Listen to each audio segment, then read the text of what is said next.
हम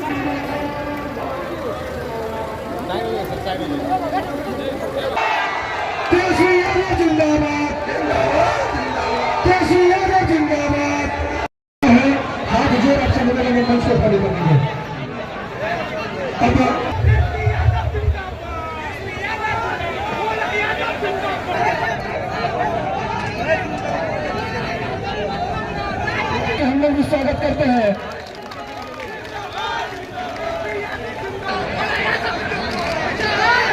चले हो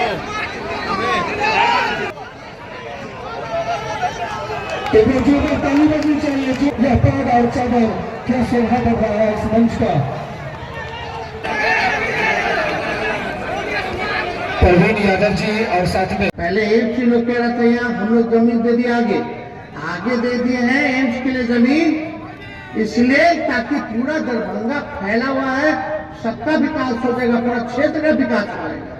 अब मान लीजिए अगर यहाँ एम्स बन जाता तो डीएमसीएच ना खत्म हो जाता, तो दो अस्पताल आपको मिल गया, एक डीएमसीएच का 2500 बेड का और उधर एम्स मिल जाएगा आप लोगों को, लेकिन जमीन वो ले ही नहीं रहा। आप बताइए भाई, काहे ने जमीन ले रहे भाई? आपको दे दिया गया, इतना अच्छा बोल दिया गया, मुख्यमंत्री जी भी बोले, मुआयना भी करके गए थे, भाई रोड चाहिए, हर चीज चाहिए, कनेक्टिविटी सब मिल जाएगा, एयरपोर्ट के पास है, हर जगह हर जिला में लोगों को फायदा होगा, 4 लेन के पास है, और उस क्षेत्र का भी पूरा विकास हो जाएगा, सुमन के पूरा इलाका का। तो भाजपा वाला खाली पॉलिटिक्स, नकारात्मक राजनीति। अब बताइए एम्स बनेगा भी तो एम्स बनाने का खाली पैसा देगा उन लोग 500 करोड़, और हमारा लग रहा है 3000 करोड़ रुपया जमीनवा देने का, और नाम होगा मोदी जी का, भारत सरकार का। पैसा ज्यादा हमारा लग रहा है, बात समझिए, पैसा हमारा ज्यादा लग रहा है हजारों करोड़ में, उनका लगेगा 100 करोड़ में, और नाम होगा मोदी जी का, प्रचार करेगा। पार्टी के चक्कर में एकदम नहीं पड़ना, ये सब लड़ाई दंगा फसाद नहीं।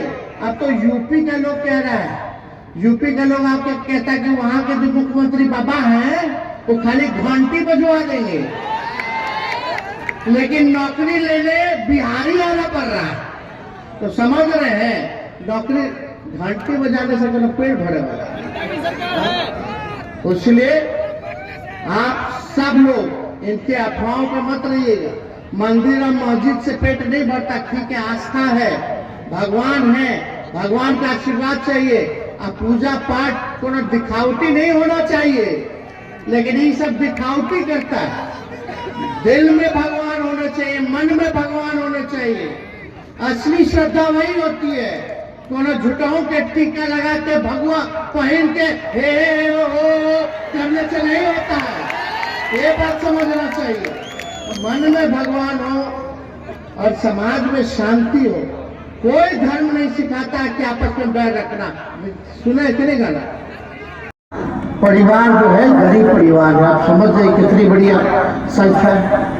अगर नहीं कराते तो पता नहीं चलता, हम लोग योजना बनाते जाते लेकिन लाभ उन गरीब परिवार को नहीं पहुंचता। लेकिन अब हमको पता है, सरकार को पता है कौन परिवार जो है गरीब है, अब उसके लिए काम करना, कौन परिवार भूमिहीन है। तो हम लोगों ने संख्या जब हुई तो अति पिछड़ा का संख्या बढ़ा, पिछड़ा का संख्या बढ़ा, ये सारा काम हुआ, दलित का संख्या बढ़ा, आदिवासी का संख्या बढ़ा, तो उसी हिसाब से हम लोगों ने तय किया कि सबसे पहले हम लोगों को आरक्षण की सीमा को बढ़ाना होगा। तो हम लोगों ने देश में पहली बार कोई राज्य सरकार ऐसा है जो ये काम किया है। खुद 31 में हुआ था अंग्रेज के जमाने में जाति जनगणना, उसके बाद हुआ नहीं था आजाद मुल्क में, आजादी के बाद कभी नहीं हुआ। ये बिहार पहला राज्य है जिसके पास अपने आबादी का जानकारी पूरा है, तो इसलिए ये हम लोग देश को दशा दिखाने का काम किए। अब पूरे देश में जो है इसकी मांग जो है हो रही है, सब कोई मांग रहा है। तो राहुल गांधी जी भी देखिए जाति जनगणना के पक्ष में, हर रीजनल पार्टी क्षेत्रीय दल जाति जनगणना के पक्ष में, तो अब जब पता चला तो हम लोगों ने आरक्षण बढ़ा दिया। हम लोगों ने पिछड़ा का बढ़ाया, अति पिछड़ा का बढ़ाया, दलित का बढ़ाया, आदिवासियों का बढ़ाया, स्वर्ण जाति का पहले से 10% था, हम लोगों ने 50 को 65 कर दिया। 65 और 10 यानी 75% जो है आरक्षण हम लोगों ने देने का काम किया। और जब पिछड़ा का बढ़ा, अति पिछड़ा का बढ़ा, दलित का बढ़ा, तो जो समाज के लोग, आप लोग जो अति पिछड़ा समाज से आते हैं, तो फायदा तो आप लोगों को होगा कि नहीं होगा? नौकरी लगेगा अब सरकारी, तो उनमें आरक्षण हो गया है, अति पिछड़ा का बढ़ गया है, तो फायदा होगा कि नहीं होगा? पढ़ाई लिखाई, एडमिशन, शैक्षणिक संस्थानों में आपके बाल बच्चों को फायदा होगा। यही तो हम लोगों की लड़ाई थी कि न्याय करना है तो सबके साथ करना है।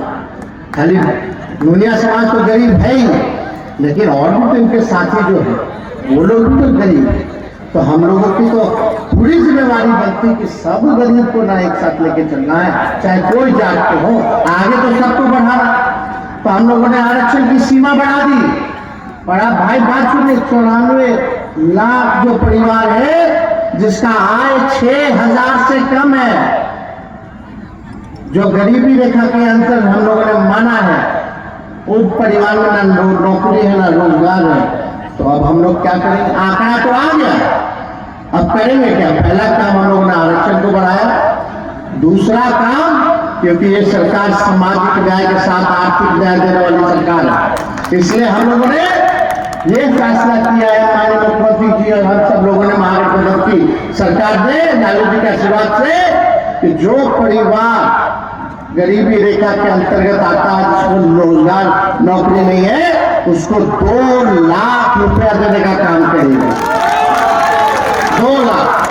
और जो भूमिहीन है, जिसको जमीन नहीं है अपना कमरा बनाने के लिए पक्का, तो हम लोगों ने फैसला किया कि कई ऐसे भूमिहीन है जिनका जमीन नहीं है, तो सरकार ने निर्णय किया है वैसे व्यक्तियों को, वैसे परिवार को 1 लाख रुपए देकर के मदद करेगी, ताकि वो अपना भूमि जो है वो खरीद ले।